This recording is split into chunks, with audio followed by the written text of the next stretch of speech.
আসসালামু আলাইকুম। দূরের কাছে সবাইকে মাহফুজা কিচেন বিডিতে ওয়েলকাম। জালি কুমড়ার মোরব্বা করব, খুবই সহজ কিন্তু খেতে খুবই মজা। যারা মিষ্টি পছন্দ করে তারা তো আরো বেশি পছন্দ করে এই জালি কুমড়ার মোরব্বাটা। আমার বাসার সবাই পছন্দ করে, বাচ্চারা এমনি শুধু শুধুই খায়, আবার বিভিন্ন রেসিপিতেও এই কুমড়াটা জালি কুমড়ার মোরব্বাটা দেয়া যায়।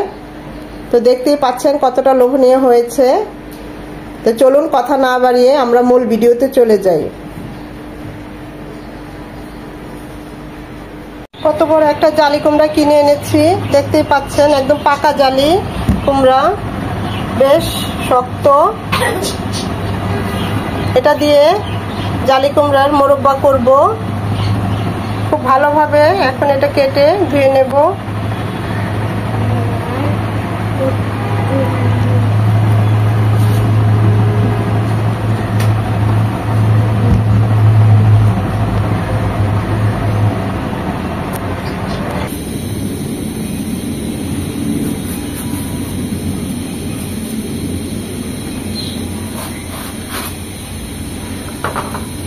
যে যেমন পিস করেন, বড় করতে চাইলে বড় রাখবেন। আমি এগুলো ফেলে দিচ্ছি।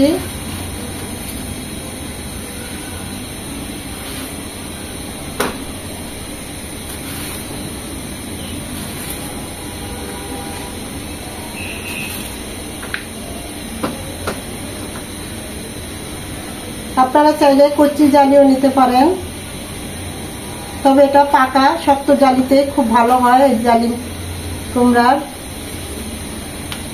মোরব্বাটা।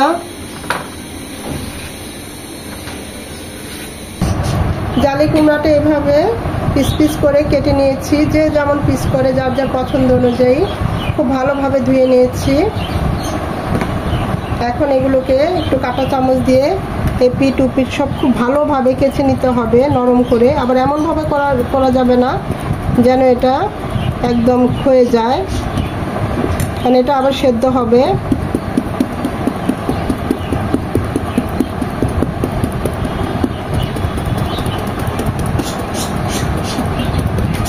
প্রতিটা পিসি এভাবে গায়ে খুব ভালোভাবে কাঁটা চামচ দিয়ে কেচে নিতে হবে। জালি কুমড়াগুলো এভাবে কেচে নিয়েছি, প্রতিটা জালি কুমড়াই এরকম করে কেচে নিয়েছি, দেখতেই পাচ্ছেন। এভাবে কেচে নিবেন আপনারাও, খুব ভালোভাবে সবগুলো কেচে নিয়েছি। এখন এগুলো পানিতে, চুনের পানিতে ভিজিয়ে রাখবো। হাঁড়িতে পর্যাপ্ত পরিমাণ পানি নিয়েছি, জালি কুমড়াগুলো ভিজিয়ে নেব। এই পানিতে 1 চামচ চুন দেব। চুন কিন্তু দু রকমের হয়, পাথরের চুন, ঝিনুকের চুন। আপনারা চেষ্টা করবেন ঝিনুকের চুনটা আনতে, এটাই স্বাস্থ্যসম্মত এবং ভালো। খুব ভালোভাবে চুনের সাথে পানিটা গুলিয়ে নেব। খুব ভালোভাবে মিশিয়ে নেওয়ার পর এখন জালি কুমড়ার পিসগুলো এখানে ভিজিয়ে রাখবো। চুনের পানিতে জালি কুমড়াগুলো 7 থেকে 8 ঘন্টা মিনিমাম ভিজাবো, পিসগুলো একদম শক্ত হয়ে যাবে। এমনভাবে ভিজাতে হবে যেন সবগুলো পিস এই চুনের পানিতে ডুবে থাকে। এখন আমাদের এখানে রাত, আমি এটা সারা রাত চুবিয়ে রাখবো। মিনিমাম 7 থেকে 8 ঘন্টা এটাকে ভিজিয়ে রাখতে হবে। 7 ঘন্টা পর আমরা যে চুনের পানিতে জালিটা ভিজিয়ে রেখেছিলাম, দেখুন একদম শক্ত টাইট হয়ে গিয়েছে। এগুলো এখন খুব ভালোভাবে নরমাল পানিতে ধুয়ে নেব। 3 থেকে 4 বার, যতক্ষণ না পরিষ্কার পানি বের হয় ততক্ষণ এরকম ভালো করে ধুয়ে নেব।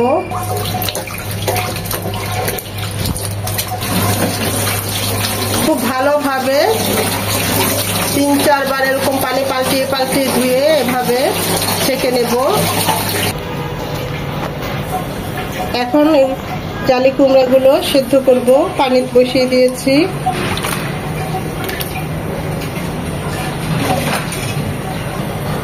এখানে আর কিছুই দেব না, ভালোভাবে শুধু সেদ্ধ করে নেব।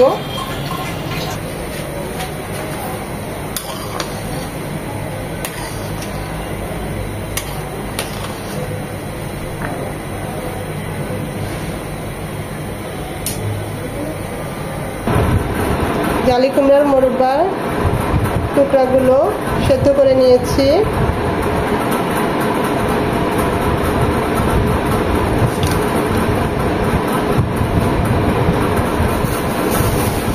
এখন এখানে আমি 2 কাপ চিনি দিচ্ছি।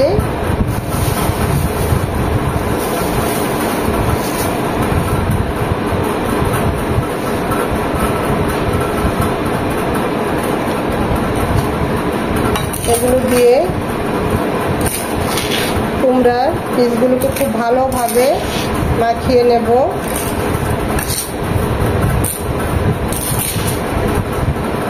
এখানে কোনো পানি দেব না, আস্তে আস্তে এখান থেকে এই যে চিনিটা দিয়েছে এখান থেকে আস্তে আস্তে চিনিটা গলে পানি বের হবে, আর এই জালি কুমড়ার টুকরার ভিতরে এই চিনির রসটা যাবে।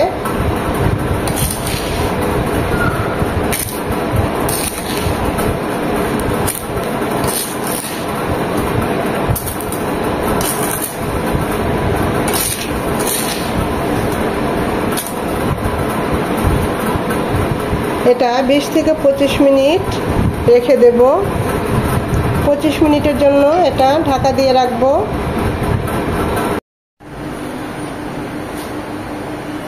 25 মিনিট পর চিনিগুলো একদম গলে গিয়েছে। এখন এগুলো একটা পাত্রে উঠিয়ে নেব।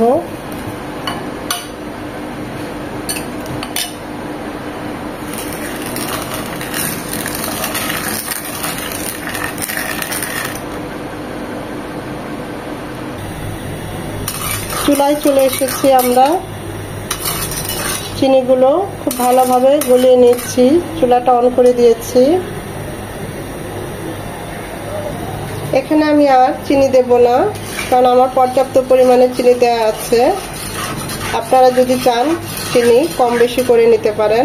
এখন এখানে দিয়ে দিব 6-7টা এলাচ ফাটিয়ে দিয়েছি ফ্লেভারের জন্য। চিনিগুলো খুব ভালোভাবে গালিয়ে নেব। চিনিগুলো ভালোভাবে গলে গিয়েছে। এখন এই শিরার মধ্যে আমরা চাল কুমড়ার মোরব্বাগুলো দিয়ে দেব।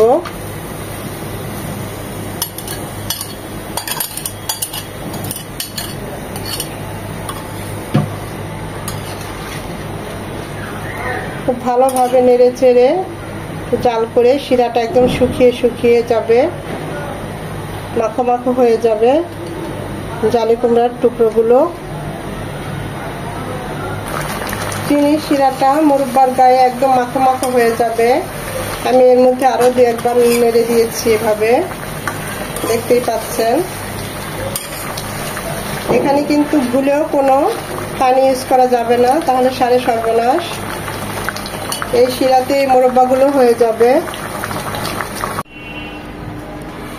কত সহজেই তৈরি করে ফেললাম জালি কুমড়ার মোরব্বা। দেখতেই পাচ্ছেন কতটা সুন্দর হয়েছে, একদম ঠিক শক্ত হয়েছে।